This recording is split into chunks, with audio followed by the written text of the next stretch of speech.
Okay, now we're going to bring this meeting, now that it's 6:08, meeting of the Finance Committee to order, February 12th, 2024. We have Keith McCarrick, Leah Cianfrani, Trina Scharschmidt, and myself. And we will start with Mr. Bishop. Maybe an approval of the minutes from the January 22nd, 2024 meeting. Motion. Second. Any discussion? That was a mouthful. No discussion, all in favor? Aye. Any opposed? Okay. Minutes are approved. Next, we're going to move on to our new business discussions, presentations, and budget being first. And we'll start with technology. All right, so everybody has a copy. I'm also projecting up here. So we'll start to run through our presentations for tonight. So starting with technology, we have two sections here for technology. One is the instructional side of things, and then the district-wide side of things. So, Jim can jump in, or if you have any questions, you can throw them out there. But sort of taking a look at this, probably the most obvious thing that sticks out here is the equipment line dropping big time, and then the supply line going up. So really, the only thing that should be in an equipment line is when one item that you're purchasing is over $2,500, and that generally is not the case for the things that we're buying. Typically, each individual item is less than $2,500, in which case it should be coded in a 600. So we're really moving more money into the 600s, and Jim is projecting out there one piece of equipment that he has in the budget for next year. That would be $8,000. I can't remember exactly what that is, Jim. That was a projector for the audio on the high school. Yeah. Try to improve that room. Yeah. So we'll keep that in the 700s, but then everything else is moving into the 600s. What's the bulk that went into supplies and technology? When I see supplies, I think of disposables. But are you talking hardware, or is that mostly, routers, PCs, things like that? Yeah, so a lot of that was categorized in a different place previously. It's no longer equipment. So it's really just a shift Okay. to the 600s by, Yeah, Drew's so understanding. there used to be a 610 line item, which was your paper, your pencils and all that, and the state created a 650, which is really all your technology stuff. That's all your Chromebooks, all your cables, wires, Okay. pretty much everything that the tech budget would be buying would go into that 650. Yeah, there's some software in there, those types of things that are left. Yeah. But And then this would be the district-wide portion of the technology budget. Your professional services there are the outside vendors that we have come in to do some work in our buildings. And then you'll also see that 600 line item is increasing from 246,000 in the current year budget to 465,000. But again, that's the money from that 700 line item that's being shifted into 600s. Well, it's more than that, but it's a lot more than that. Well, when you look at the previous page, the instructional, Oh, it's gotcha. pretty close. It's Okay. within- yeah. I'm like looking at this one thinking, okay. Yeah, when you look at both of them. Okay. And then the bottom line there, we're looking at almost roughly a 1% actual reduction in the technology budget. Thanks, Jim. Trying. I will say, full transparency, there's Yeah. there's still some things out there in the reduction side, as we apply for E-rate, right? So E-rate alone could be a deduction of about $86,000. Actually 128 when you include the wireless install, so they come in category 1 and category 2. If everything holds true, we're now 70% discounted in E-rate instead of 50, so that's an increase, and you understand that. So that's on the positive side for us. And then there's a few other things in here that are put in kind of at a list price that we still need to go to, most likely COSTARS or some form of state contract pricing. So we're going to keep working on that, chewing that down. So I think there might be a couple, minor adds in there, but I'm hoping for a reduction past this as well. Okay. Can you do me a favor and just just because we have new people. Can you just tell us quickly what E-rate? Yeah, sure. Okay, thank you. So E-rate is a federal program under the FCC. So if, for years and years ago, you probably had landlines in your house, and you had other types of telecommunication and those kind of things, and now more it's mostly on the internet services side and the cell phone side, but there's all these little taxes that you go, I thought it was $35 a month T-Mobile, or Verizon, I thought I was only paying 20 bucks a month for my home line, and it's really $50 to $80. So those taxes get put in a fund that are then distributed by USAC, is a government entity that oversees E-rate, and you apply for E-rate funds in 2 categories. The first category is category 1, as it's called, and it is covers access to the internet. So it covers things like our internet service from Crown Castle and our WAN that connects all the buildings together. Those types of services are considered services and considered category 1. Category 2 is the hardware that helps the students get on to the internet. And that is things like our switches, our access points, those types of things. Category 2, though, the interesting thing about it is you're allotted an amount of funds based on a number of metrics, and your discount ratio in both of the funds is related to metrics like the total number of students that you have on free and reduced lunch. So it's really methodical. There's a mechanical system to figuring it out. They apply your discount ratio, and then you go out to bid, and certain people win the bid on, say, access points that are in here for the 4-5 center. And whoever wins that bid then works through the process with you to discount your bills and charge USAC for the rest. So the situation that happened with us is good and bad. It depends on how you look at it. We probably over the last, I think, 5-year period had close to $500,000 in project money. Doesn't mean we could spend a half. When we were at a 50% discount, we could spend $250,000 and they put up $250,000. That changes, now we're at 70%. So the ratios get better for us. So the one project that's in here, for example, is for the 4-5, and we applied for just the amount, about $60,000 that was left. So the district did very well at utilizing and going to get that money.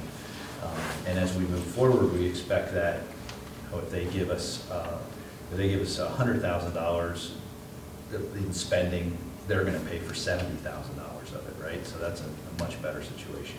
One of the things with the E-rates, correct me if I'm wrong, is when we've given out like access points to the low-income families, that is being covered by that, is it? That In a can, sense. in our case, it was covered by T-Mobile, who had this Project 10 Million program, and they gave us a whole bunch of free access Okay. points. So, but you're right, that's the type of stuff. And they service, I missed a point, they service public education, government entities, and libraries. And that's how they, so it's mostly public schools and libraries that get the benefit of E-rate. So it's a task, you gotta go through all the paperwork, MCIU helps us with it, but it's really worth it when you think about what we've done to upgrade the network over the last 3 or 4 years. A lot. Half of it was paid for, you know, and the pricing is even, already at CoStar's pricing, so it's discounted by Cisco and the vendor, so it's kind of, I call it double dipping. Right? Yep, But we'll it's double dip. positive, Yeah. it's a positive double dip, okay? Does that help? Thank you. Right. And if I can just add one thing, one of the things that has been happened over the past half dozen years is the fact that we are pretty much state-of-the-art equipment. We are not lagging behind by 10 years, whereas, 8 years ago, we were buying phones off of eBay to support our telephone system. We're never So gonna this has been a let phenomenal area that we've excelled in the past few years. Yeah. Thank you. Yeah, and we appreciate it. Okay, sorry, I digress, but thought that needed to be heard. It's Yeah, important. definitely. Yeah, it's Other important. grants available too, that we're always looking at, but yeah, good. Thank you. All right, the next one is a fun one. Special Ed Pupil Services, so Carol's here. Buckle up, everyone. Yikes. Where'd you come? Want to know where all the money goes? It's right Yeah, here. So, kind of broke this down by function, which is the description of, I guess, the programs is what you Correct. would call it. So you'll see right there, the first section there is life skills. And then it's broken down by our professional services, which for the most part, I would say is probably the IU, with maybe some other entities in there that we pay for. And then the 500s are typically all your tuition, with maybe a little bit of some sort of communications or travel mix in there, and then your supplies. So is there anything you want to touch on here, Carol, about the life skills? Yeah, no, these are typically our students who are placed out of district that have the higher cost. And the one under the 500 has to do with a particular student that doesn't have a 40-10, which is, it's split funding between the state and us, so it's a bit less. The other for the 300s, they are students that are placed out of district. So just as Carol alluded to, when a 40-10 comes available, we always seek that split funding. It's not something that is, there are circumstances where it is not available. So those would be the maximum cost to the district. And the one in particular that Andrew is talking about under that 500 is a student that currently does have the 40-10, but the other students, potentially, they could be in APS. It's based on the outside program, whether they can offer us a 40-10 or not. And APS is an approved private school. My apologies. Yeah. So Don't many talk acronyms. to I know, clients. everything is acronyms in special ed. They're the worst acronyms. They blame us for that, Keith, right, in IT, and then I. Yeah, right? They're worse. Yeah, they're worst. And this is just life skills you were speaking about, is that? That one is just life skills. The next section there is the deaf and hearing impaired. I will say we have consistently increased our costs there for students based on their needs. And the MCIU is the one that supports us for the hearing and the vision. All right, moving on to speech and language and emotional support. Speech and language, again, the only time we may potentially where we might have an increase in cost would be if there's a staffing concern and we have to go to outside supports, but those costs are pretty standard if you look at over the years there. For emotional support, again, these numbers are really based on our students who are placed out of district. And I would just say that this is a program that is also susceptible to litigation. And so, you know, often when you're hearing us discuss litigation, this is the disability category that is typically the Hardest hit. The one. And I asked her, do we budget for, you know, those fees? The answer is we have not historically Or budgeted at cost for Yeah. those. Because you can't necessarily cushion it because it's not accurate, but yet tomorrow something could come up and we may need to place a student. Could be a move-in student, which also happens to us. I'll also say, if you looked at the 23-24 and the 24-25 there, and exactly due to that reason, when we did the budgeting last school year, it was really very late in the year for a couple of those students that were not included in the budget that ended up being, for whatever reason, they were placed out of district at the very end there. And then the additional are things that have occurred over the school year, whether they were added in the budget or things may have occurred this school year and then it's new moving forward. Is it proper for me to ask approximately how many students we have in this program? I was gonna ask. In Out of overall, district. out of district overall? Yeah. Well, so how about I can give you this idea. So we have approximately 30 to 31 students who are placed out of district, whether they are gen ed or special ed. The large majority are special ed. Obviously, we may have gen ed 2 to 3 to 4 at the most. I referred back to our Act 16 from the 22-23 school year, And I can tell you, and so what happens in Act 16, we have to submit, we break it down by student, by cost.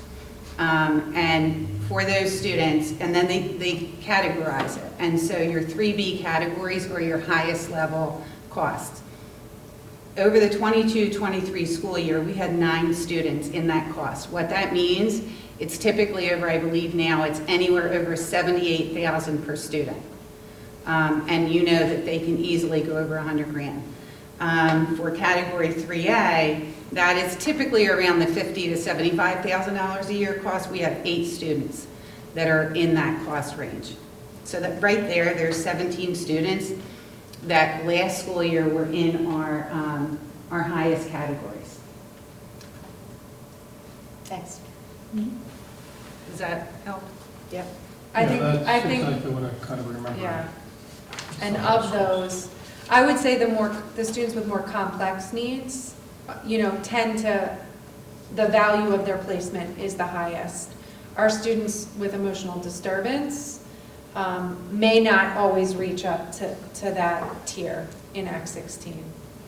And I think what Andrew is referring to with our more complex students is many times they're requiring hearing support, vision support, speech, OT, PT, all of those, and that's on top of typically you add that, include that in the tuition, versus I think when she's saying the emotional support, it's not necessarily as common. Of that number she gave you of alternatively placed students, 18 carry the label of emotional disturbance, are in an ES program. No, I just noticed it was like from last year to this year was about 40% increase, and then this year to next year is about 25% increase. With that, Which is something to- Okay, autistic support and learning support. So autistic support, really as well, it's a very similar response to what I just provided for emotional support. However, for those kids as well, similar to our more complex students, they're very frequently going to have frequent needs for OT, PT, speech, at times vision, at times hearing as well. So that adds to that cost as well. We do have a number of students, and those costs obviously are going up. They're in different programs. We have one that is an extremely high cost to the district, but that's where those fees all come from. It's our out-of-district students. So when you have an autistic student that requires the other services hearing, that comes out of those buckets? Yeah, there's typically different accounts that, and depending on certain programs. So for example, we do have one program where the majority of the programs put all of the costs together, and here's your cost to Upper Perk. There's a couple of programs that will break it down. Here's your tuition cost, and then they'll break it off and they'll add in the vision, the hearing, and they do that separately.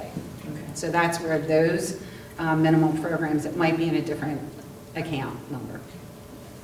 Liz, did you I have was just asking if, so these students are all bused out to different schools, or do we have some? We transport them, Okay. unless we need the assistance from the MCIU, which increases the cost as well for transportation, but yeah, we transport. With the exception of learning support. Okay. So Which is learning next. support, Oh, yeah, learning support is, Only the ones up till finishing with the autistic support, those are all considered out of district? Okay. oh, yeah, sorry. Yeah, Yep. that's what Yes. she's asking. Mhm. Okay, Sorry. I got you. Yeah, learning supports are students here. Okay. And then the multi-handicapped is very similar as well for those students. We have high levels of cost as well for those students, and they are very complex. Typically, a student that requires multiple disability support, they may have a number of disabilities. So they may be vision impaired, they may be hearing impaired, they may be require autistic support. They require a number of programs, a number of supports, very high intense student needs. And just to say, we're not completely ignoring our gifted kids. I think most of those expenditures are coming out of the building budgets themselves. So I did go back and look at the building budgets, and yeah, they do have money budgeted in there for gifted supplies typically. You preempted my question, thank you. Correct. It was a glaring hole that Yes. just stared at me, so I had to look it up.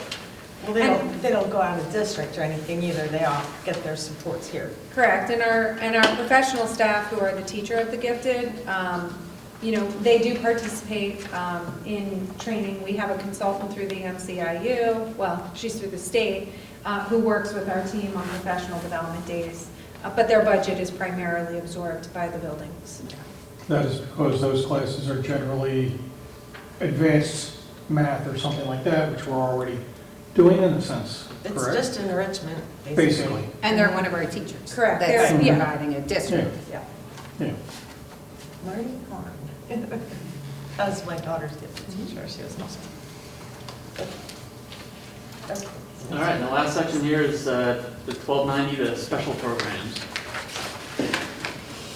Yeah, and these programs, or these costs here are typically for our age of beginners. We're also responsible for them, and then that's really the cost plan from the Montgomery County as well. Can you take the age of beginners is? Can we go back to the page before with the multi-ed handicap? Yes. How does that differ from all the other categories that you talked about? So, and I'll give you an example here. We offer in-district for our grades 9 through 22. For those students, we do have an MDS program here. We do not have an MDS program for kids with very high complex needs for K to 8. And so really those students. K to 8? Well, no, so we would say K to 12. I'm just explaining that we do actually have an MDS program which works, it's alongside of our autistic support for our kids with high intense needs. But even some of those kids, as well as any K to 8 students, like right now currently, these are not high school students. It is the lower level students. We do not have that program currently, which has a lot of intense needs. Like I said, vision, hearing, support, very intensive needs, and so it's recommendation for an out-of-district placement. Currently, we have at our K to 3, which they would be entering kindergarten, say, and we do offer our autistic support program, but there are some students that have much higher level They needs, require more. and they require more, and so we make a recommendation for out-of-district, and that's where that And cost that's comes what from. that is, okay. Yep. Mhm. Thank you. Age of beginner, you just want to clarify? Oh, what so age of beginner beginner is our students that would be entering kindergarten typically, and we're, through the county, they're typically programming and supporting those students. For the supplies technology, typically there too, that's the programming here that we are offering for students, whether it's the SMARTS program for executive functioning, or if it's some of those intervention programs that we do offer.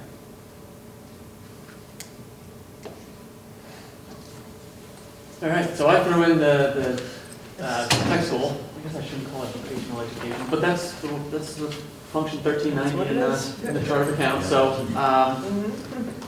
again, it's pretty early to know what the tech school budget's going to look like. So I threw a 10% increase on top of the actual for this year.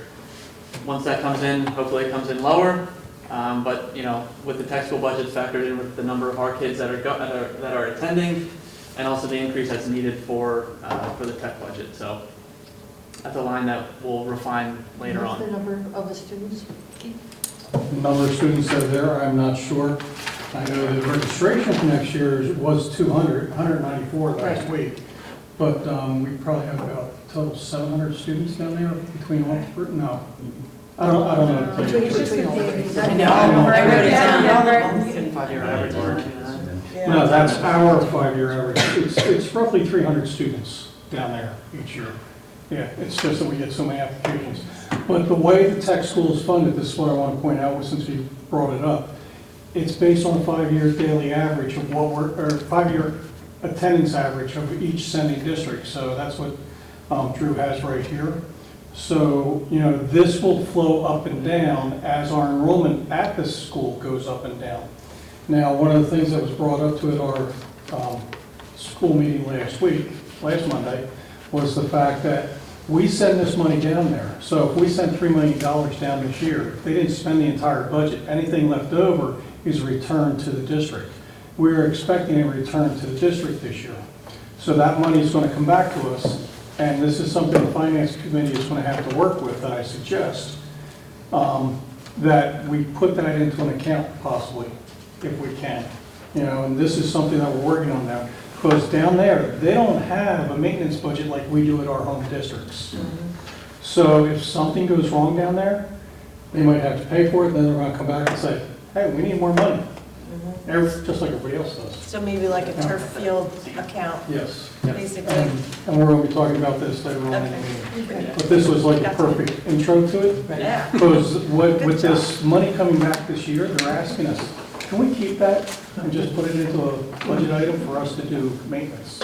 So keep this in mind for later. So it'd be better to be assessed for the maintenance rather than have their. It depends on how you their look at slush it. It depends on how you look at it. We'll talk about that when we get that topic item there. So then finally down here, I'm sort of backing out the grants. So we do use IDEA funds to pay for some special ed services that are within this grant. So what I'm going to do is I'm going to back it out here because we're going to talk about grants later on, and we'll include those expenditures in that grants budget. So, so there's a total of 5.4 million, up from 4.2, as Carol discussed. Lots of challenges that are increasing the cost in this preliminary budget. Well, and I would tell you, there's a lot of healthy discussion on our end regarding programming, support services, in terms of, we offer a lot of programs in the district. Not all districts offer that, and they're willing to offset that by placing students in programs. So, we always have recommendations. Likely we will again, in order to try and control some of the costs that goes to out of district. Do we get kids from other districts? We have we're non-tuitioned, but we get a ton of transfer students who come in with a high degree of need. Typically, we see it happening at the secondary level, which makes it even more challenging because all of the other layers, as we talk about in TSI, are associated with that. So I would say we get a lot of foster students with complex needs and placement needs. And we get a lot of students who come in that require us to program very heavily and at a high expense.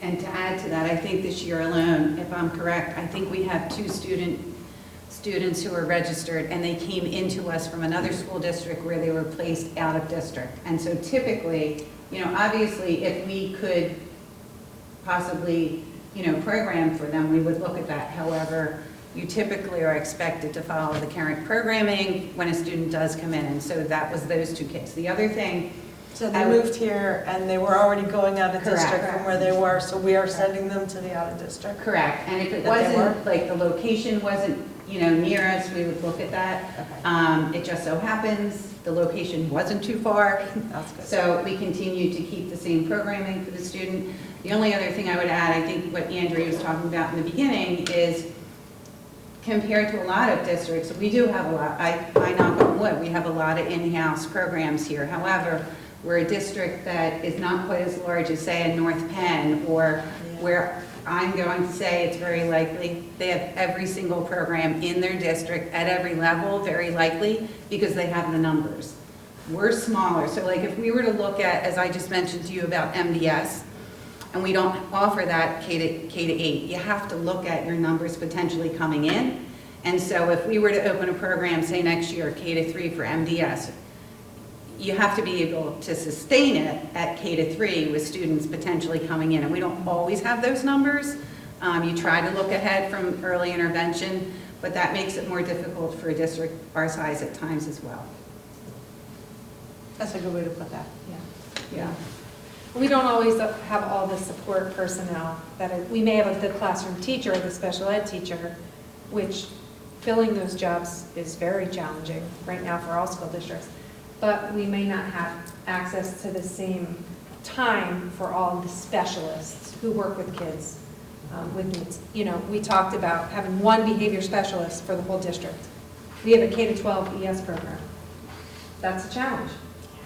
You know, we've been offsetting that with our recommendations and funding. So, you know, we have to have those conversations and how do we really maintain healthy programs K-12. Is it advantageous for some people to move into a different district to get that better supply for their child? Yes. The answer is And yes. they do. Well, I'm just like, going to don't even- say. The answer is yes. No, it is I mean, a better 100%. program, people move for good programs. You know, I would say our secondary transition program has a wonderful So it could be like a reputation. destination school district that we could Correct. be compared to for some of the other Correct. districts. It's the only thing I'm trying to point out. But it costs us an arm and a leg to do that. That program, Yes. right, well, we lost some things in creating that program. We took a little from here to get a lot there, but we never replaced a little bit over here, if that makes sense. So, and that was years and years ago. And when you also think about those related services that we talk about for some of those high-level program needs, even with the county, even with our outside agency that we have a contract with, they are struggling the same as Upper Perk and any other school district to get speech therapists, to get OTs and PTs. They're in the exact same boat. It's not just here, it's everywhere. So, you know, when we look at the programming, that's a piece you have to look at as well. Thanks, Al. I'm gonna look like a bargain. Yeah, right? Can I go down then? Can I go down? Right. Yeah, right. I should have been at the end because I'm a bargain compared to these two. Oh, look at that. So we'll move into the assistant superintendent and other education. So Thanks, one, Carol. yeah, pupil services is broad, but we absorb some, I don't want to say random, but what seems like it should be perhaps in Carol's budget, lives in my budget. So that first, professional services, the $115,000 is non-public tuition at alternative programming for regular education students. So when we think about those placements, typically what you will find is those are disciplinary placements. Gotcha. And so we have those. Homebound is exactly what it implies. We don't budget for that because it's budgeted elsewhere. Adjudicated court placement,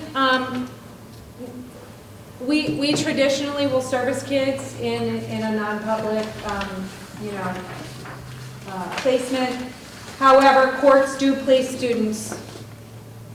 You know, we don't budget for that because we have other ways to support kids who are adjudicated. So I don't budget for their alternative education. Likewise, we do sometimes just roll the dice. We have no existing students in those placements, so they're not budgeted for. Higher education, we have a program where one senior each year is offered an opportunity to engage in post-secondary, the college experience. That is facilitated through our high school guidance department. So I can tell you this year, likely there were years we did not have a senior who wanted to do that. What is it, like a scholarship or is it like paid internship or? what is I mean, it's like paid dual enrollment, but they actually go there and we fund it. Yeah, it's one student who does not have the financial means to engage in that. And so we've done that historically in the past. As you can see, we used to do 2, we're down to 1. I don't know how long it'll live. The kids get that experience naturally because we've been expanding the program of study. So kids are like, what do you mean? I can do this whenever I want, or I can do this virtually. So It sounds like a good thing, but like, It was- do we need it or? yeah. like, it was great. I would say it's fairly antiquated at this point. So kind of no. There are just other Yeah, things. I mean, this year's won't be spent, so we could potentially be going on 3 years without cut it, I heard it. I mean, yeah, I mean, it sounds lovely, but like, if we don't get. And honestly, it was typically with a student who had some other sort of family factors that prevented access. But we've really tried to expand our offerings and opportunities at the high school. So there's other options for a kid like that, There sure are. is what I'm hearing?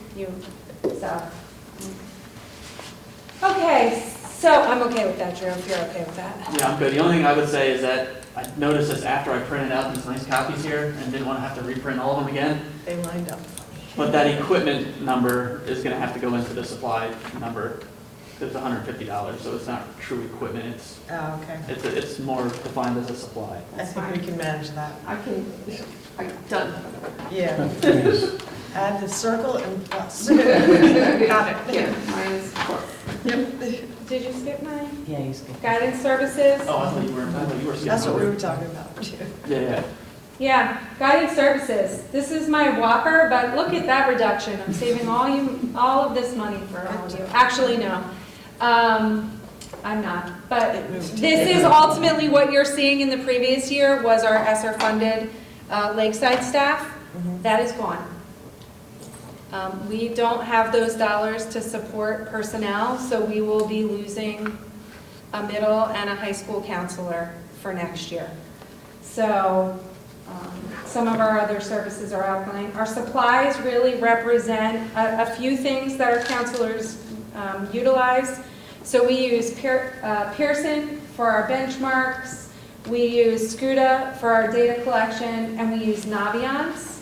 That has, honestly, some of the reduction is related to, we've replaced some features of Naviance with Smart Futures, and that lives in Kim's budget. So it went up a little there, but down a little in mine, which is fine with me.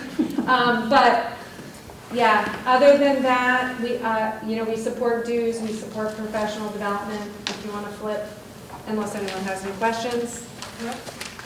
Just one clarification. Sure. For the loss of the ESSER funds and the loss of the middle school, high school counselor, that was contracted service, not a full-time Correct. employee. That's Just correct. so you, Yeah, So that was like not a school counselor, it was a.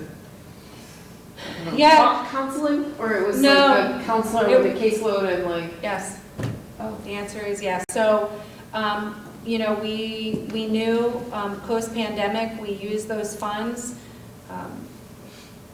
We did a little escape planning and got rid of our 3 elementary for the addition of 1 student assistance counselor.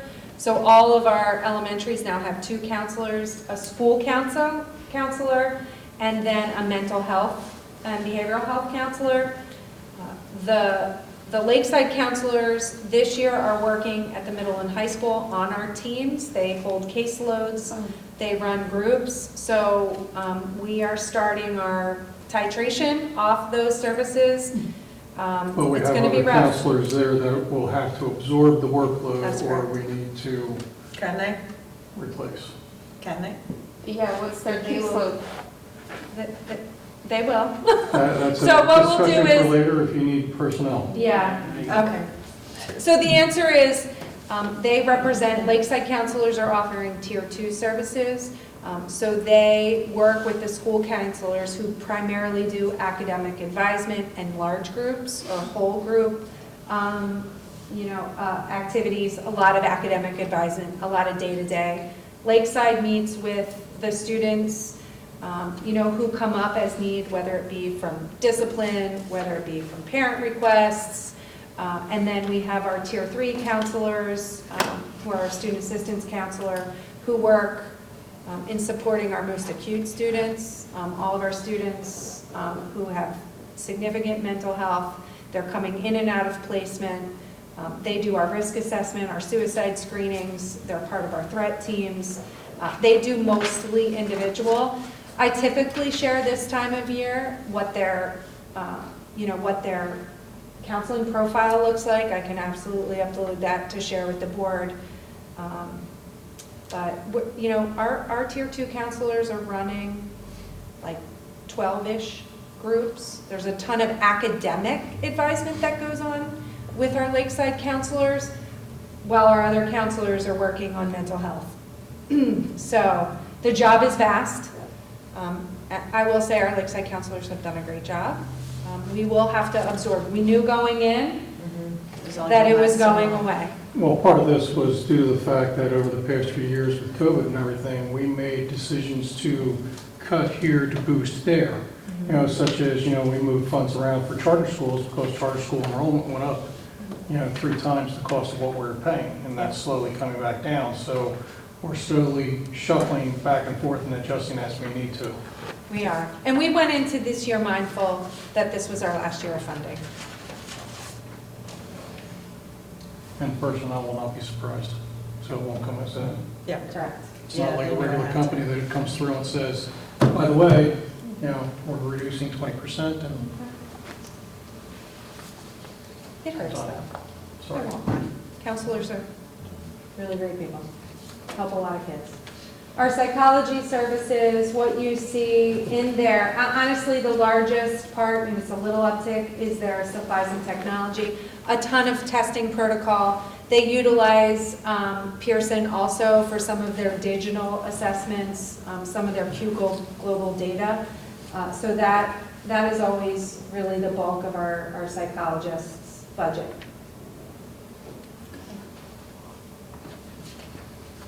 Supplies. Simply Just supplies. a little bit in there. Yeah, for pupil services. Yep. Okay, so here's my big ticket item, and it's not even mine. I'm gonna tell you this. So if you see professional services, $700,000. How did I miss that? Oh, there it is. So that is otherwise known as PTS and nursing support. PTS is our OT, our PT, and our behavioral support services that we've offset in BCBA's because we had a position available, we had it posted for a year, we could not hire somebody qualified to do that job, so we did have to contract with PTS for it. But you will see it is the number of services from PTS that they offer, and the number of students getting those services is vast, to Carol's point. So this line item actually supports our students with disabilities, plus our nursing department. Supplies and technology, just primarily for our nurses, some of their big equipment, they ask for replacements. So the IU support, we'll talk about that later on in the agenda for next year, but that's the amount just to support the IU and their general operating budget. The initial budget that they sent out was a little over 36,000, but that's really just a projection. We don't actually know what the final number is until we're actually in that year and they get their October 1 enrollment and average daily membership, so all that comes through, then we'll actually know what the final number is. So I usually bump up whatever number they give just to be safe in case enrollment increases, so. And then travel is professional development, and then supplies. Generally, I utilize my supplies fund for safety and security, to be honest. So, and then my total bottom line is a reduction in my overall budget. 4.7% reduction. It is like a competition between everybody who can get the Yeah, greatest. good. Now it's my turn. She's not going to be. In my All right. defense, things were moved into this. That is Yeah. correct. Yep, there you go. So, You may not want to hear the next one then. kind of the heart of what we do is the line that you see there with $972,000. That represents all of our textbooks for elementary and secondary according to our curriculum review cycle. It represents all of the technology platforms that we purchase for student and teacher use, things like Newsela, things like Pear Deck, our Linkit system that is our data warehouse. So any and all supplies that we use in terms of technology or student and other textbooks. I shared with Drew, we do a projection of the curriculum review cycle so that we know what subjects will be under review at a particular time, so we don't either tax the teacher with too much to do or the budget with too much to order. In 2 years, we'll be purchasing ELA for K to 5, which is a huge chunk of change. That will be about all we're looking at that particular year. So textbook costs do go up, which is incredibly ironic because everything is now digital, but so that they didn't all go out of business, they learned how to package things in such a way that they're making as much money, if not more. Digital content platforms generally increase in price at least a small percentage every year. Professional services, that's the MCIU comes in and does a lot of literacy development with us, professional development. Travel and communication there, that's for teachers and/or Sarah and I to go to things like Pete and C, or my last name, SAS, to the data conference. And to Vegas. Right, I would love to go to Vegas. I don't think that's going to get me there, but that would be We very can't get cool. past Harrisburg. Pretty much Hershey's as far Can't as I fool ever me, heard. I know. Yes, that's it. And then the supplies and technology, basically that's just any type of supplies if we're buying books for a book study, meals for induction, fees for if our reading specialists or other are joining different professional organizations. The last line there is dues and fees, that's for Sarah and I to join local curriculum and instruction groups. Thank you. Yep, gotcha. Trying that silly word out there. Right before. When you take a look at the next line there, that's professional development. That's largely TLS, who has come in and worked in grades 4 through 12 for us. They do professional development on differentiated instruction with lots of strategies for scaffolding. And their latest piece is how to use AI for engagement, so they've brought in a little bit of that for our teachers. What does TLS stand for? Teaching, learning, and succeeding.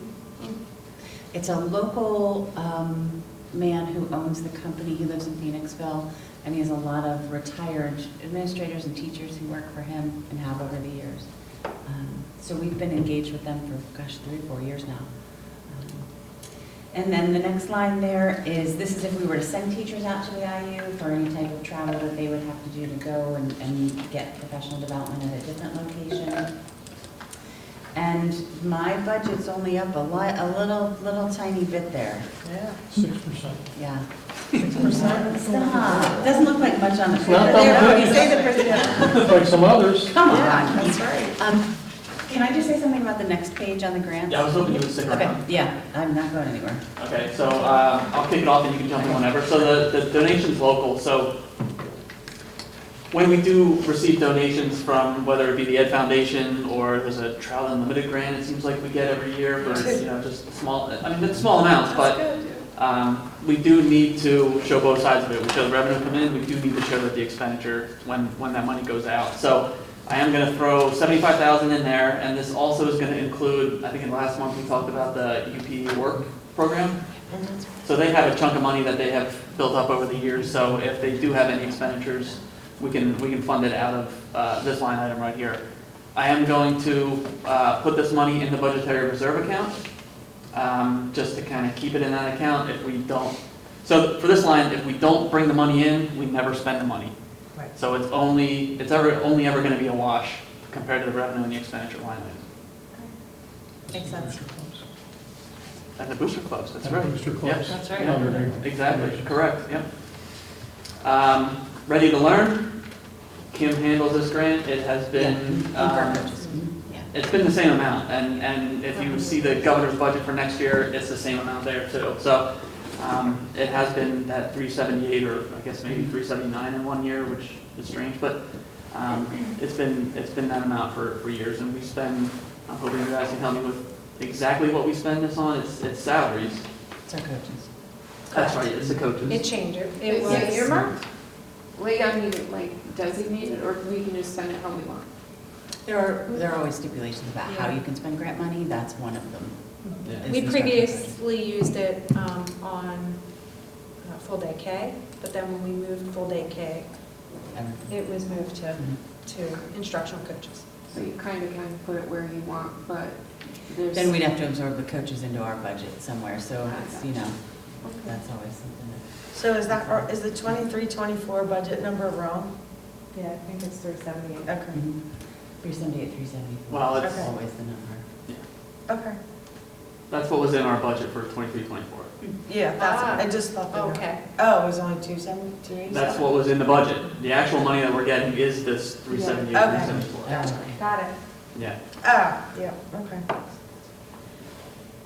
So Title I is a federal Titles are- grant. Yeah, the titles are all me. Title I is for reading and math intervention, primarily at the elementary level. Drew, for some reason I didn't catch this, I apologize, but last year's budget for this is 507,380. So I don't know why it says 636, that's got me a little nervous. So it's 507,380 is what we were allocated. Well, okay, so that might be what we're allocated, but what's actually in the budget is the 630. Okay. The 350 though is not a strong projection because they can't Correct. actually drop us off that much. Like they have to stay within a certain percentage because they Oh. understand a lot of times we buy, I don't mean to say it that way. We hire people with that money. People. My gosh, we hire personnel with that money. So they don't want us to be wondering every year if, we have to do different things. I would say a really good projection might be closer to 480, 500. With the expansion, because we had previously been around $300,000, with the expansion to over 500 last year, we brought on a math title specialist. At Clifford Oh, Elementary. what titles? A math, to begin to address some math needs. Up until that point, we've only addressed reading needs. Title II is federal money. We use this primarily for professional development to offset some of our costs through MCIU, some of our TLS costs.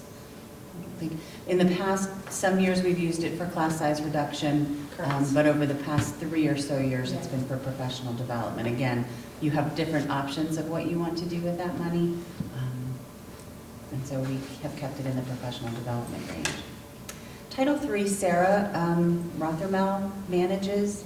It's usually anywhere between $2,400 and $3,200. We're in a consortium through the MCIU. So they kind of handle everything and they say, here, Upper Perk, here's $2,500 to do what you want with. We primarily buy supplies for students. This year, we've really leaned on that money pretty heavily because our influx of students has been higher as well as their needs have been more intense. Question, back to Title II. Yep. 5,500 for the budget for this year. Is that correct? No, that 5,500, it's always been around 60 to 65 since I've been here. So that's 100 or 6, 1,000? 65,000. 60,000 to 65,000. Okay. So I don't know why. I was going to say, that's why you blew your budget. compared That's to right, Andrews. that's right there, let's That's call it, it that. Dan, no, I'm just.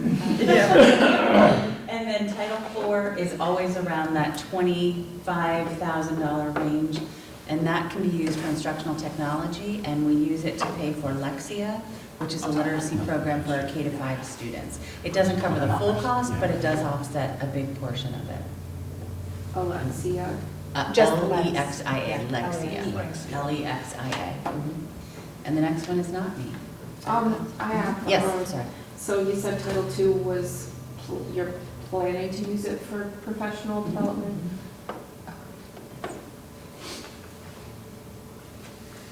Yeah, so IDEA is, that was the one we sort of backed out of the special ed budget. So IDEA is federal money that comes through the IU, and it can only be used on special education services or expenditures, however you want to term it.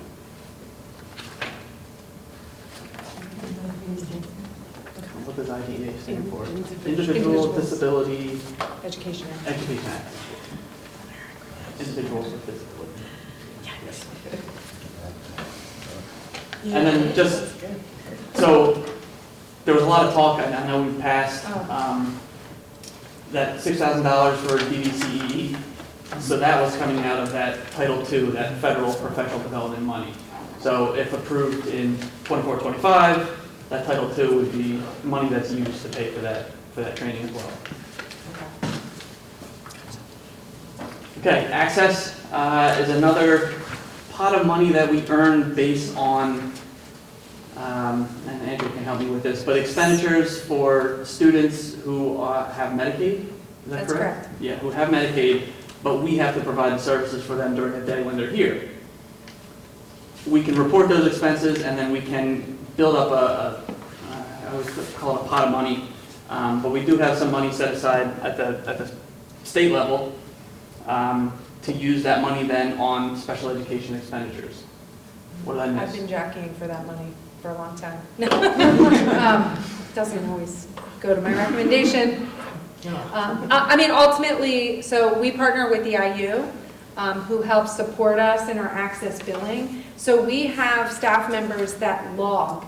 So if you work with a student who is eligible for access reimbursement, they are logging the work they do, which dictates how much money comes back to the district. So currently, Amy Hartzell, who works in our office, works with the IU to ensure that we are getting accurate reports that we can bill and get reimbursement for.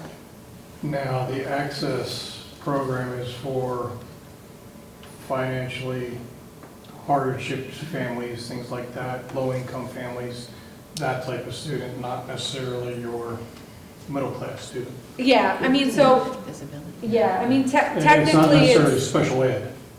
so technically, they would have to be MA eligible, which means that whoever's providing that service, it could be a special ed student, it could be a student who is just eligible, but our staff member is working.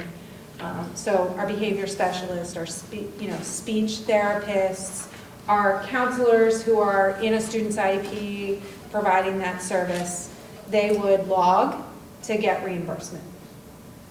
At what point do you determine the eligibility for the reimbursement?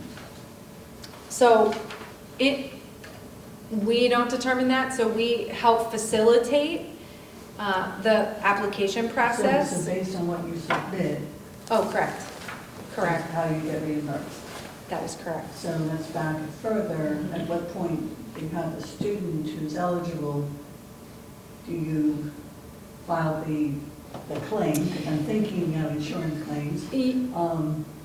Yeah, so we know who those students are, we know the service providers, and so we work with them. There's a system that they enter that login that is managed by the IU. So in an IEP, there is a MA form that, That's my question. Yep. How do you find those people? that's how. Okay. We can also support families. Our district social worker, Rachel Maxey, will work, because oftentimes what also happens is, if it's a regular ed student or a family in need, they'll connect with Rachel and she'll help them because they don't have insurance, or, there are some family barriers that they're trying to work through. So she'll work them through that process. And that's how we know. But they have to tell us. So they do have to tell you. Well, Through some. Yes, Okay. some mechanism. Yeah. We will ask, do you have MA? Right, okay. Yeah. If not, can we help you get it? Like you could find it through if they needed lunches paid for. That, would they sign up for that and then that would? So there is apply? a form that actually supports our Title I allocation. So ultimately, that goes through our food service, but there is a form, that the free and reduced lunch form. So that goes out to all of our families at the beginning of the year. We ask them to complete that application, and then there's eligibility, and then it really is handled by That could be Christine one of the Vogel. indicators that they may be getting this.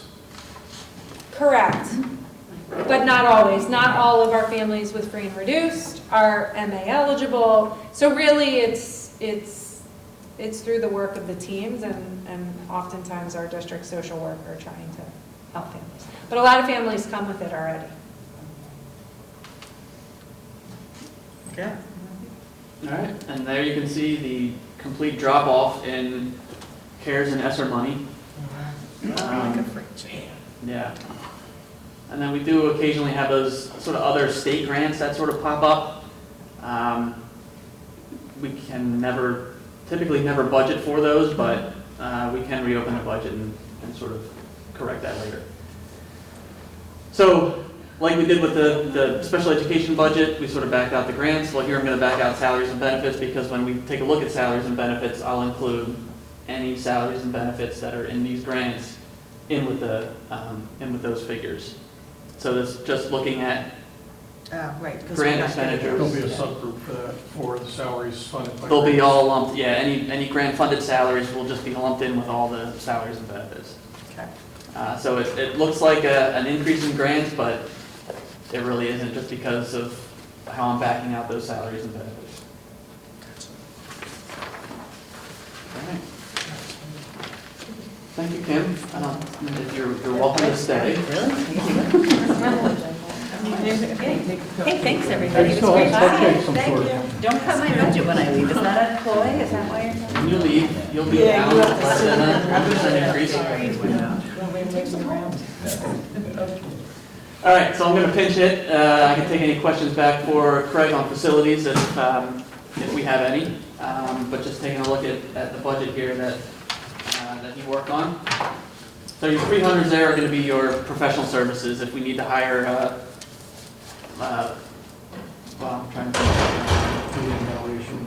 Yeah, a tree that needs to get cut down, so we need to hire a company to chop a tree down. I think we just did that a couple We months just ago. did that, So yeah. that's why it popped into my head. So there's your professional service line. Just looking at a slight increase in that line. Safety and security, we do have a contractual increase in the Cardinal Point contract. It's about 4.5% increase there, so we are increasing that line item slightly. We still do not have a full year's worth of data on, how much we're using them. So we're sort of building a little bit more of a cushion. Cardinal? Yeah. Okay. Yep. So when we get closer to final budget, we can certainly tweak that line a little bit better once we can see what a full year is going to look like. Disposal, I think Craig did mention this at the last facilities meeting. The first the first renewal that we got for our trash was 12%. Of course it was. So we're going to go back out to an RFP, but we're just factoring this 12% in here, hoping that we can get a better number later on. Substitute, he's pretty confident in staffing. I know he's got some folks coming, some folks going, but he seems to be confident that he's able to find people to fill gaps. So we're just going to drop that substitute line slightly for next year. Grounds, so that's tidy up we use to do the groundskeeping around the buildings. So there is a contractual increase there also. And also, he's kind of using them to do a little bit more around the facilities. So we do have a $7,500 increase in that line. Water and sewer, dropping that from the 23-24 budget from 175 down to right around 120. Just kind of looking at usage and where we think we're going to be next year. He's comfortable dropping that line. Repairs are pretty high this year. And I said to him, do we need to keep going up higher? He's pretty comfortable in that a lot of stuff has been accomplished this year in terms of repairs, and that, there's going to need to be an increase in repairs, but not to the extent that we had this year. So a lot's been done this year. Hopefully, we don't need to continue with that kind of increase. Never mind. I was going to ask a question, but I don't know. No, you can ask it. Yeah, okay. But never mind. And rentals, so that's going to be your portables and your water coolers that we have to rent in some of our buildings.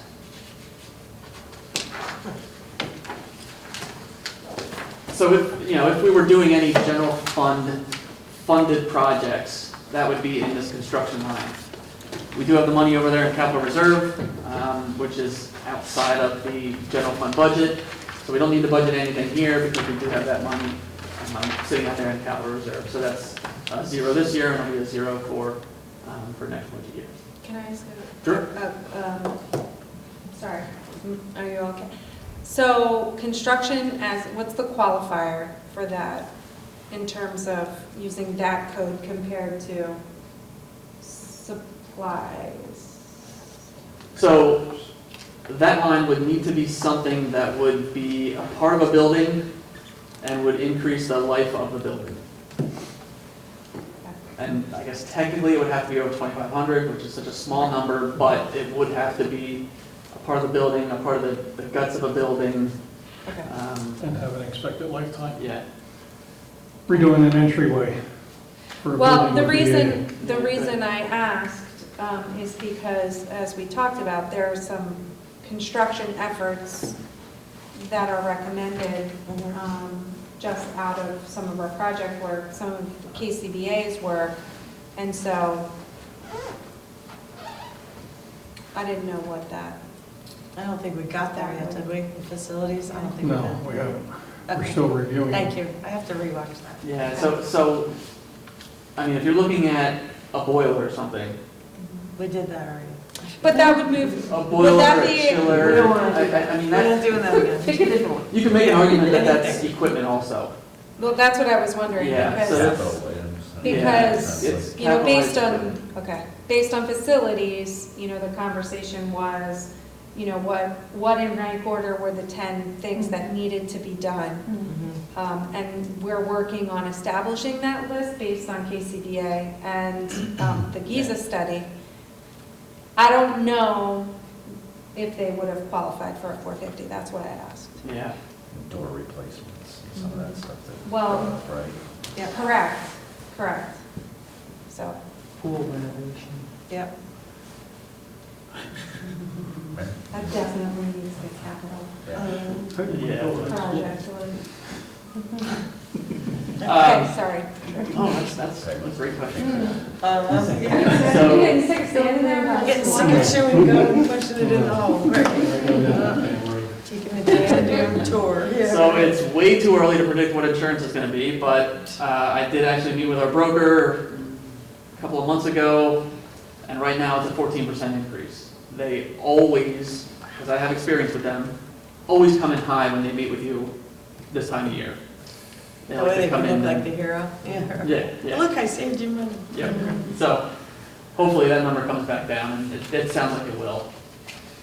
And that's building insurance That's, and yeah, so. everything but not health insurance. Correct, and it's also not the school board legal line item, because that's in the school board yeah. motion, which we talked about, yeah. But everything else kind of lives in here. Yeah. right. So travel and communications, that's gonna be mileage, that's gonna be, the phones, I think that's pretty much it for facilities budget. Maybe some we did throw some money in advertising in case we have to bid for something that you need to advertise. Yep. Yeah, Such as the trash hauling. exactly. Okay. All right, supplies, that's a lot of cleaning supplies right there. And supplies for any kind of repairs that our in-house folks can do. Filters and stuff. Yep, exactly. Did have a conversation with our electric, I guess you call them a broker? I don't know what they're called. Yeah. Said, hey, what should we look at next year? And what they came back with was, everything's pretty much gonna be flat. So, okay, so pretty much keeping it flat here, bumped up propane a little bit, just $1,000, but we are hoping that everything can stay within budget this year, and then we'll be good for next year too. Can we hold them for that? Yeah, right? No. No. No, probably not. Nice thought, too. Then the only thing here on the last page is dues and fees. So for Craig or any of his crew that would need to join any organization, we do have money in there. Also, I think the bulk of it here are the fees that we have to pay to the townships for, I think they have to come out and certify something. Sorry? Permanent? Permits, there you go, that's what I'm trying to think of, yes, permits. Yeah, so that's,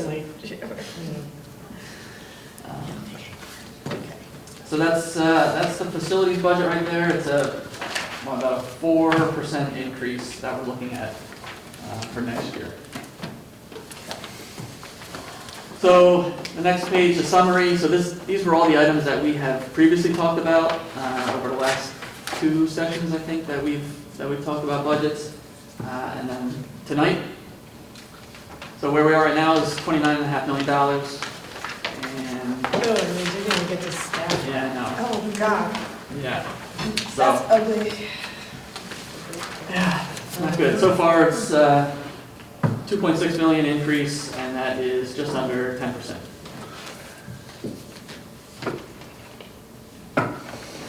This is like Vicky's shoe shopping budget. Yeah, right. Close. So we kind of hit everything as we went, but were there any other questions that the committee has? Good. All right, no, it looks great, thank you. Thank you, everybody, for putting all that together. Any Yeah, it was a other lot of work. questions? A lot of work for the folks that have already. I know, I know it, that's a lot. This is the nicest budget presentation, though, I have to tell you. Oh. In Probably the 7 longest that years. you've ever had. No, No, nope, No, okay. no, but it's Sandy very Castle thorough. could Maybe put on quite a recently. show.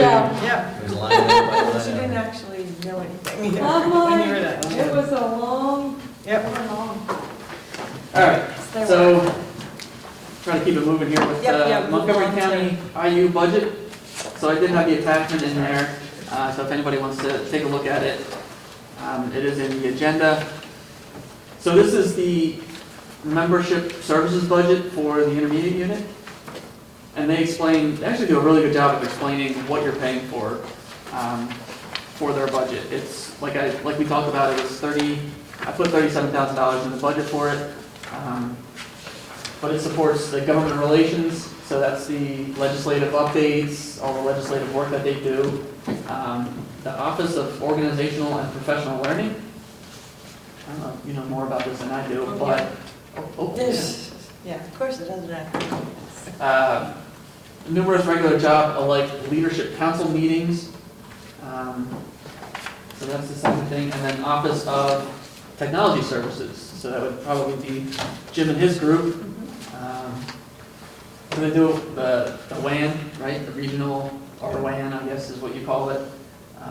E-rate, PAI net membership, Zoom. I think we have a discount on Zoom by participating in this. So what they specifically have for us next year is $36,069, which is a $37 increase over the current year. Are we gonna be okay? I think we can Car handle wash, yep, that's car wash. it. So that is their budget, which they sent to Dr. Roach, and we figured we would bring it to finance first, and then if the finance committee approves, we can have it on the agenda in March. Worked for me. it's not like we have much input into it, No. so it's more a formality. Yep. All right. So I Excellent. recommend that we put Sheriff Nottingham budget on to the meeting for March. Yeah, that works. I'll second that. Okay. Okay, so we move on to copier contract, Mr. Roth. Yeah, so Jim and I have been working longer than we probably should have to try to get this on the agenda here. It was supposed to go on last month, got bumped. We get bumped everywhere.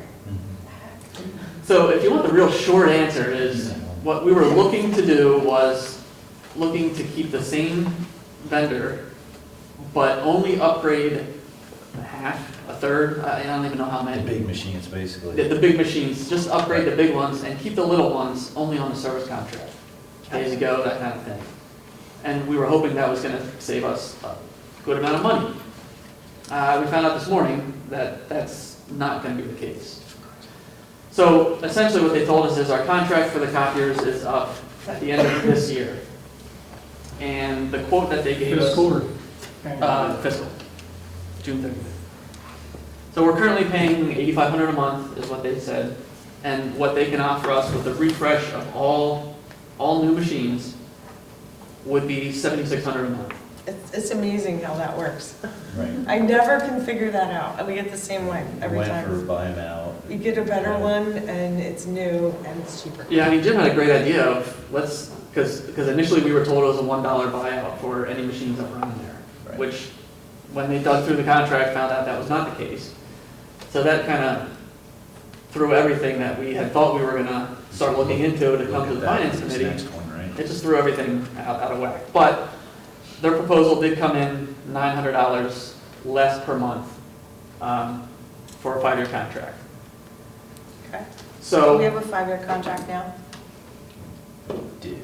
We didn't execute that, it was here. Okay. believe No, I know. Yeah, so to their point, the leases are coming to the end and make a decision that the leasing company is typically a different, you pay through the vendor, but it's a leasing company, right? You tell Yep. us. Same thing. Yep. And they come and collect them all and probably sell them to somebody else, Mhm. right? The leasing company does at least. And then you get all brand new good stuff and you're all ready So to go. you do, but you have that effort too, right? You gotta put them in place, you gotta bring them all up online, you gotta make. Yeah, sure that's you true. have- So I think overall, we can make it a positive. We wanna look at specific things in the next one, maybe to have a dollar buyout clause. Yeah, we or some could, of those, yeah. If we can afford it, if we don't know exactly what they've given us yet, right? Till Yeah. they give us the clear, they gave us the bottom line without all the detail. So we Okay, need to yeah. dig through- We need to dig through that detail. Okay. Fair enough. So I assume this is kind of what you're saying, but this is comparable to any other company that, That's- Yeah, so they do have, this company, this pricing is off of a state contract that they have.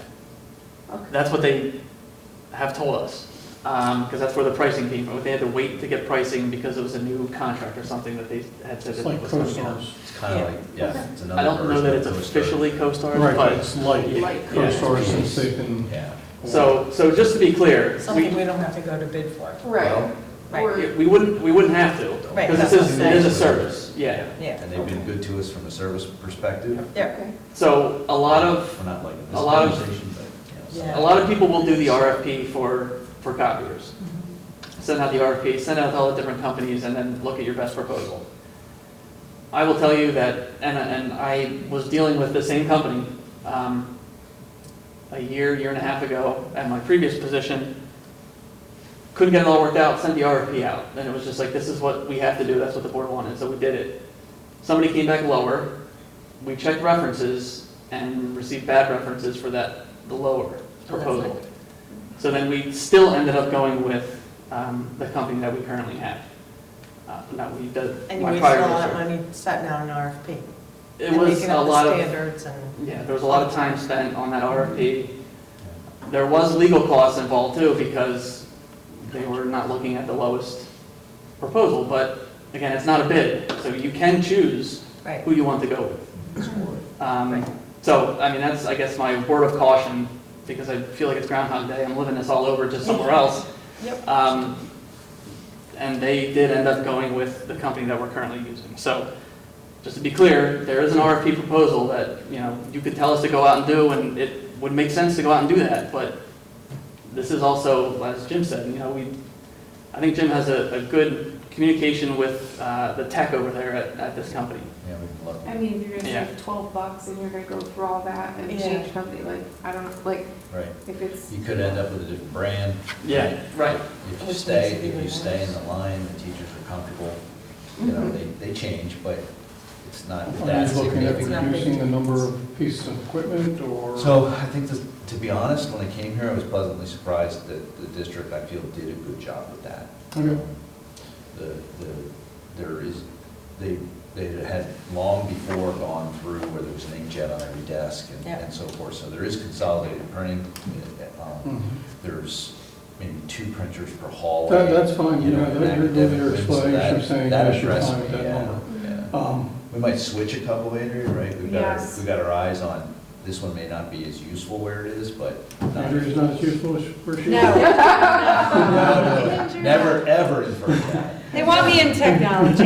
Oh, we knew that. Yeah, we knew that was coming. Yeah. But So, the yeah. company's going to replace with Director of similar items presentations. next Yeah. level up. Yeah, Hopefully we need to look at the details of that, and we'll bring that back to you to Okay. see, or whether you want it here or facilities, probably here, I would think. is the best Probably place for here. it. And, As long as you're satisfied with the contract, I'm okay with that. Yeah, I hate to see you go to all. If a you lot think of they time. can make that transition Okay, seamless, fairly seamless for you, right. yeah, go for it. Yeah. Sorry, do you guys have any questions or you agree with that?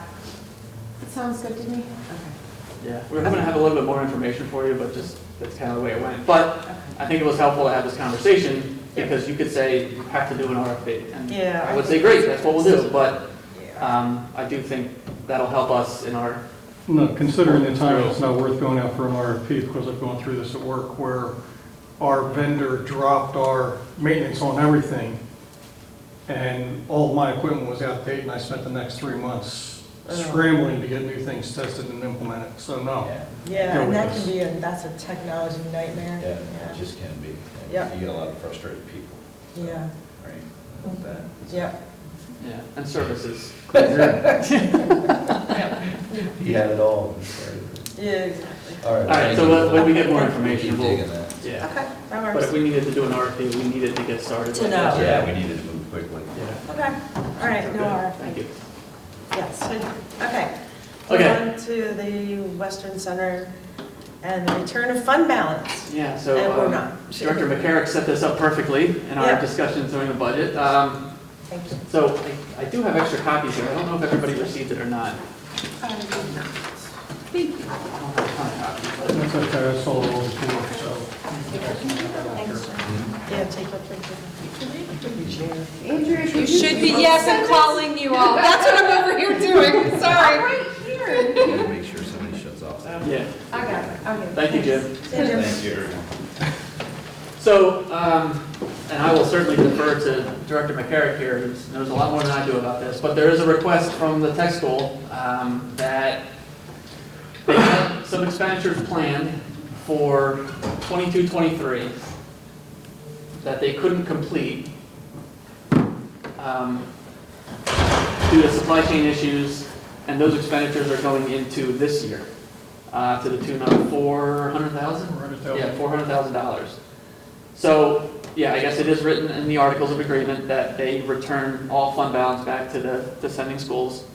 If Boy, they you have put fund that in balance. there, that was not a good idea.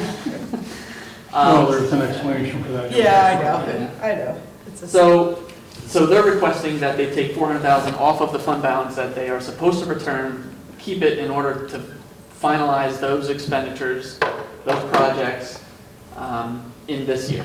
Because if they don't have that money, I mean, that really is, they're spending $400,000 more than what they really budgeted.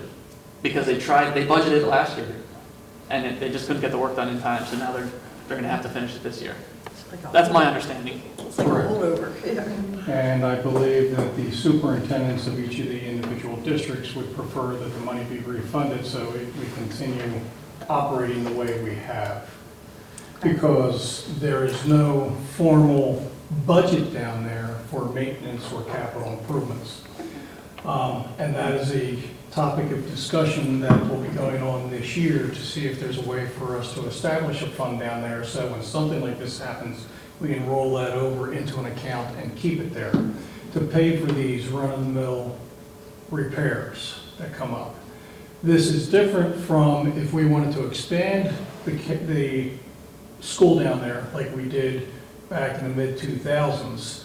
We had to have a convention of the boards, all three boards, so you had to have 27 school board members along with the administrations, business managers, superintendents, and whomever else down there, and I went through this. It is so much fun. I mean, I'm proposing that maybe we do it next year. But it's easier to herd cats. You know, so last year we tasked the administrators of the district and the business managers to start having discussions to see what ideas they can come up with. And we've also talked to lawyers about how we can create an account down there. Because funding the maintenance of school is based basically off of like the daily admission, of which keeps flowing up and down over the years. So it sort of levels out for an average after 5 years for each district. It may go up a little bit or down a little bit. But for capital improvements such as expanding the school down there, you would have to have this convention, and the way that funding formula is put into the Articles of Agreement, it says it's based on real estate, which when this happened back in the mid-2000s, Springford was going gangbusters on explosion of housing and businesses down there. That's when they built the premium outlets, and they were talking about having casinos down there. Oh yeah, it was a hot ticket item. So for that expansion back in the mid-2000s, there was a special agreement saying that we'll split it by these percentages, and I forget what they were. Springford took a little bit more than the other two because neither of us, Pottsgrove and Upper Perk, are not as wealthy or as large as Upper Perk.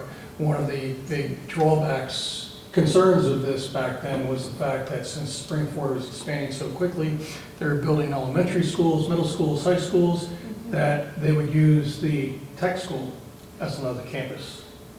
That was big. That was a concern. That was a big concern back then, oh yes. I was misquoted in the paper, and that caused, this is when Joe Cerisi, yeah, and that was the Pottstown paper, not Upper Perk. Wow. But Joe Cerisi, who is a state rep for the area now, he was on school board back then, so we were serving together. So was my wife at the time. She was on Upper Perk and I was on Pottsgrove. That is where we met. 20-some years ago.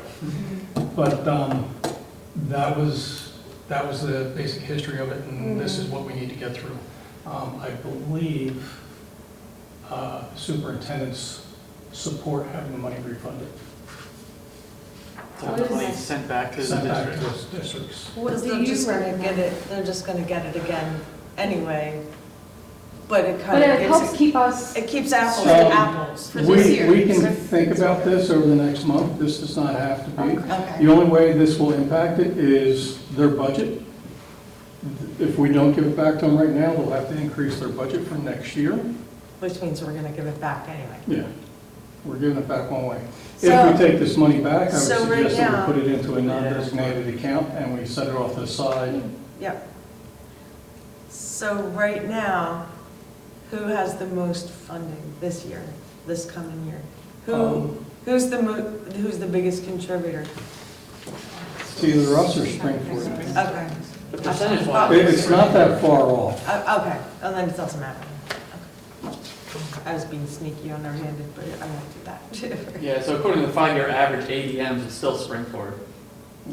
But I will tell you that when the 5 years that they're looking at, so us in 17, 18, we had 88 kids, 88 ADMs. In 21, 22, we had 116.5. So we are growing at a greater rate than anyone. Yep. We're going up, and Yeah. Springford has been coming down a little bit, and if, Pottsgrove's gone up a little bit, but not as drastic as. I was just kind of thinking about whether our portion would still be the lowest one the next year. That, it doesn't matter. We're going to pay for it. at So some we're point. right behind Springford. Pottsgrove is, as a percent share of 5-year average ADMs, they're at about 25%, we're at 35, and Springford's about 40. Okay, so it doesn't matter. We're in the middle anyway. Yeah. Okay, doesn't matter. Never mind. I Keith, won't what be do you on the- think? Like, what, you I'm, heard their side, Mhm. you think you know I'm what torn Supers between this want? right now. I think that we should we should have a conversation, or I can have a conversation with Dr. Roche and Drew and get an idea of what the other two districts are thinking and go from there. Yeah, I did send an email out to Jim, who's over at Springford, because I have a little bit of a question as to this formula right here. So the top section here where, you know, they have the 736,000 as a fund balance. I'm not sure I would reduce out restricted for federal grants. I mean, I would subtract that out. It doesn't look like, I mean, it looks like their projection is to give out the full, the 736,000, if I'm understanding this correctly. So that means we get. I'd have to reread through this whole thing again. Yeah, I'm not sure I think they should be subtracting out any fund balance that's restricted for federal grants, because typically that is, You would lose it then. that's money that you've received, but you haven't spent it. Right. So it's restricted fund balance. You can only use it on those grants. So I'm a little confused what that number is, and Yeah. I just didn't get an answer on a couple of my questions. We don't have to make a decision. We can hold this over to next month because they are still working up their budget. Okay. And I believe right Yeah. now they're going to work under the assumption that they're not getting the money back. Okay. So, but I prefer to let That they're not giving the money back? Hmm? That they're not giving? That they're not back? keeping the money. Okay, that's what I thought. Excuse me. It's okay. I said they're not getting the money back, which Oh, I okay. said I just didn't incorrectly. hear They're what you not said. keeping the money. Okay. Yeah, no, that's great. I can throw that old business. Yes, I prefer to have our administrators for all three districts have a conversation. Yeah. because again, this goes to establishing some type of fund for general maintenance down there. Yeah. Yeah. And yeah, so it'll be whether we decide, what's decided, whether they get to keep it and invest it It's so another they pay me can now, pay me grow later it type and of use thing. it, or we get to regulate it.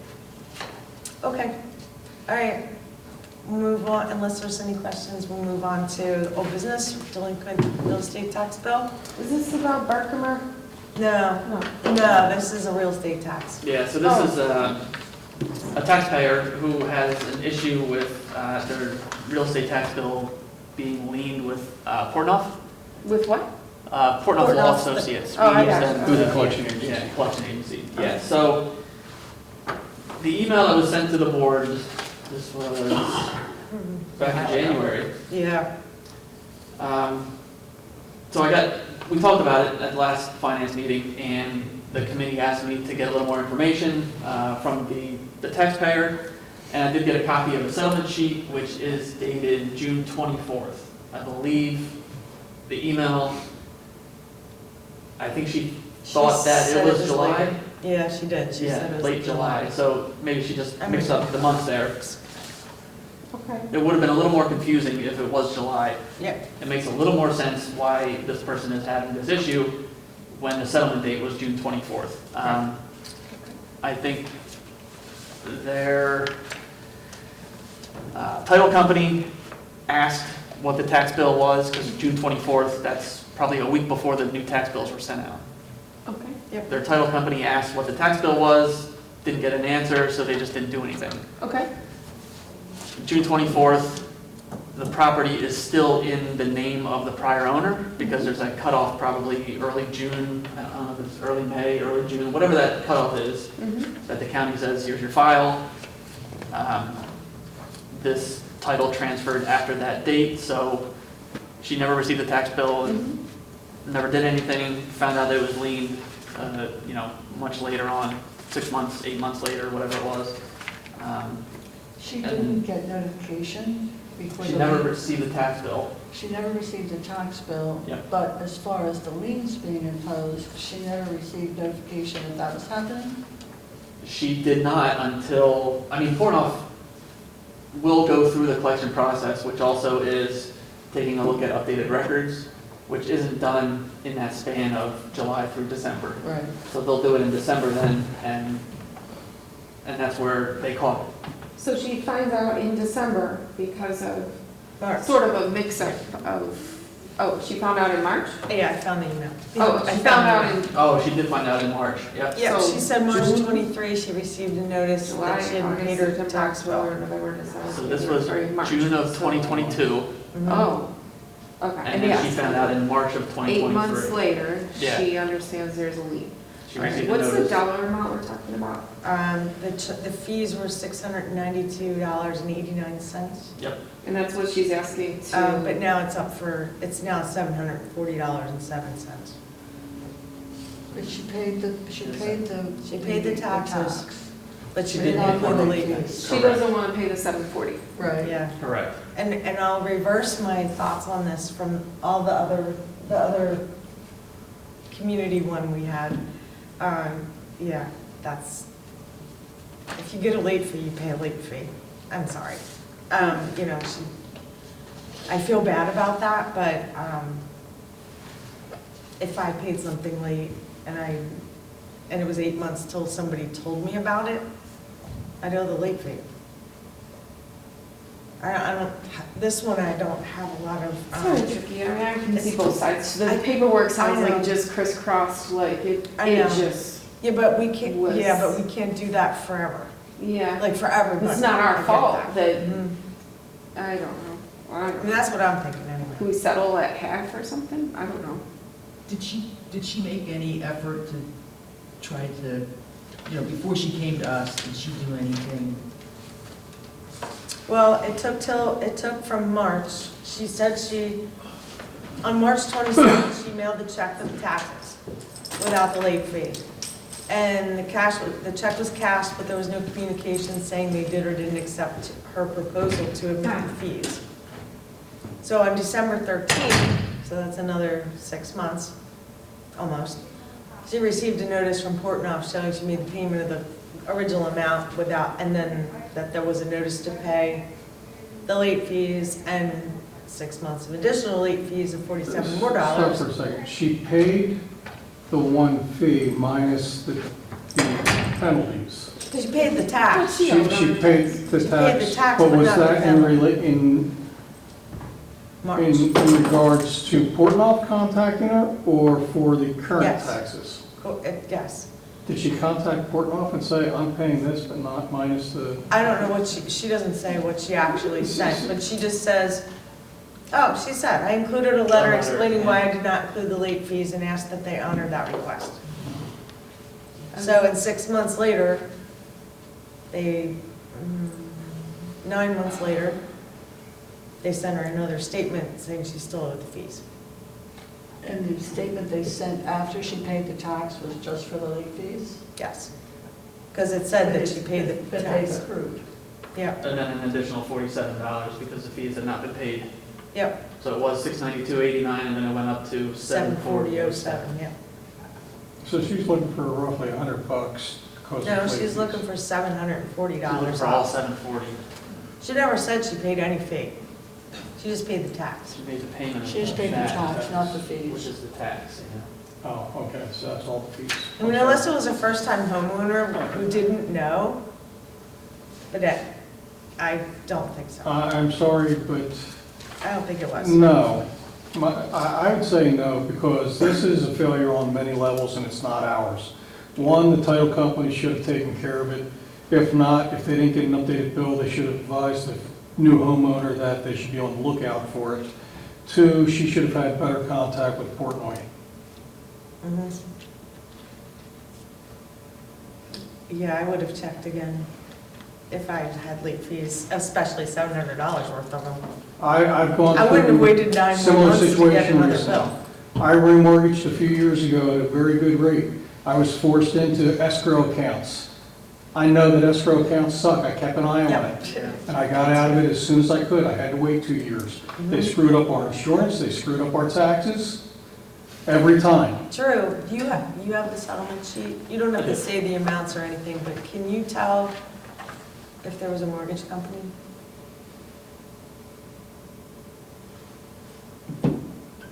My guess is there isn't. Yeah, I don't know. Yes, there is. Oh, there is? Well, Type company responsible for On taxes. the buyer side. yeah, I just saw them on the seller side. Sorry, I have way too many settlements. I cannot tell.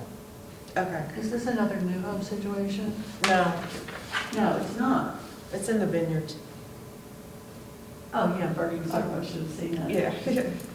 Oh, That's how I not- knew. not a new- That's pretty Right. So that's Pennsburg too, right? That's Always this So this is not a first-time homeowner, they pay taxes in the past, and they would have expected to pay taxes in the future. I vote no. Thoughts? I'm, I don't like doing it either, but yeah, in this this doesn't case, feel I'm bad, no. looking. So it sounds like you probably all just vote no. I would probably come down and try to settle somewhere in the middle, but, yeah. Well, Peg always says that sets precedent, and she's right. She's absolutely right. Like, I think Yeah, that's, any of the exonerations we've made in the past, yeah. we could defend Yeah. as, not being, Actually, the major exonerations we've done have been Stillwater's Yeah. recently, and Yeah, that that was was just a pretty total much it. fiasco for the past 10 years. I don't know that I've ever seen anybody actually ask for their late fees to be taken off. Okay, And that's a long time. 7 years is a long fair time. enough, that's fine. Okay, good. You good? Okay. All right, where am I? I had to go find that now, I don't know where I'm at. All right, so, Drew, I guess you're good with that then? Yeah, Okay. I will, yep, I'll let her know. Per capita, I don't really have an update. I did speak to the gentleman who was having some issues in coming to the board meetings. He does have the exoneration form to fill out to prove that his daughter was underage at the time of the taxes. So So we'll Just just have to waiting. wait to see if he gets it back. This is Berkmer, right? Yes, Yeah. Yeah. that's for See, them. yes. I'm not a big fan. No one is. They send me bills 3 times, 3 different spellings of my name, my husband's name. I paid them all. Then they tell me I was delinquent on one of them. I think I paid them. And I didn't, I don't know. We're not giving you an exemption. Sorry, no pressure. Yeah, but like, and then they sent one to my parents and they would have happily taken the money, but they're retired. They weren't supposed to pay it. Yep. But my mom was like, you need to go in, you need to pay this. I'm like, I don't think I do. They would have happily taken it, and then you gotta like apply for a refund and you talk to not an actual robot, but somebody like a Somebody with a script. 15-year-old, you know, who can't, I don't know, I don't have any authority, but anyway, okay, Got it. sorry, I don't wanna waste time. No, I'm not a fan. that's, totally I get just it. wanna say that publicly. Well, I'm sure Mr. Lajeunesse will come and tell us.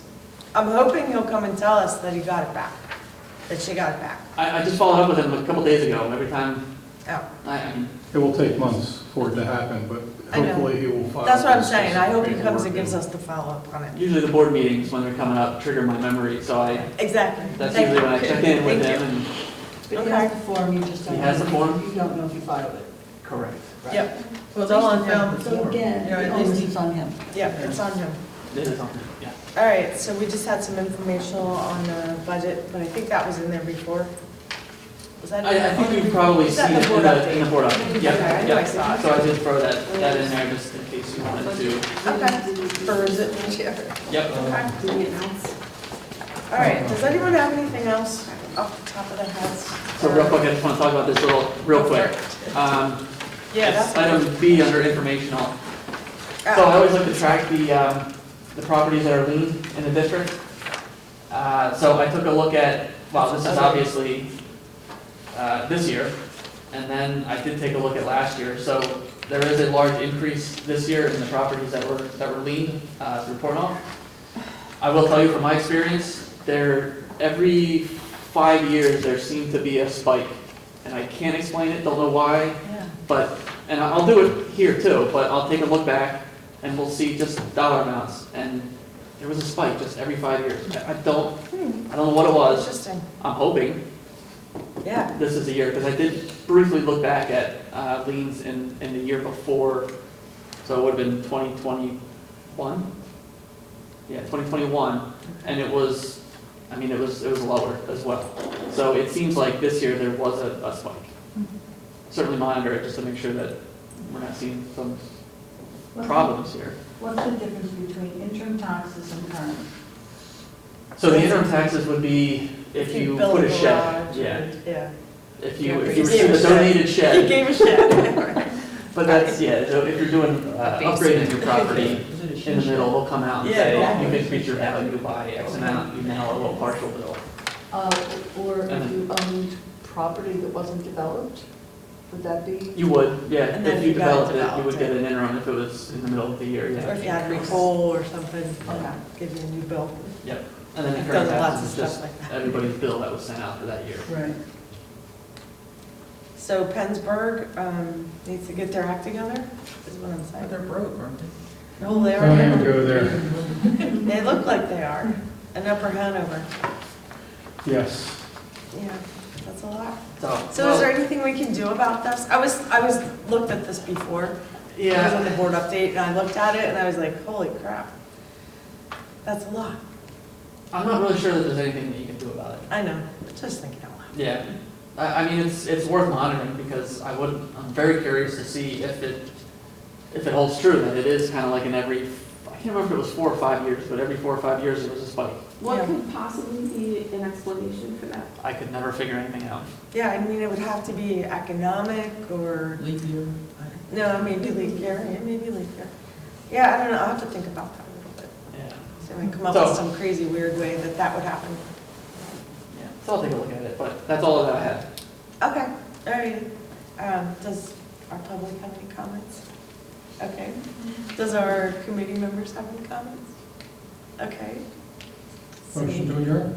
Perfect. Okay, all in favor, and thank you everyone for all of that.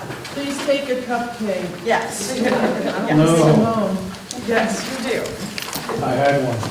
I I did too. That was my dinner. I want to argue with Yeah, they were very good. They're done.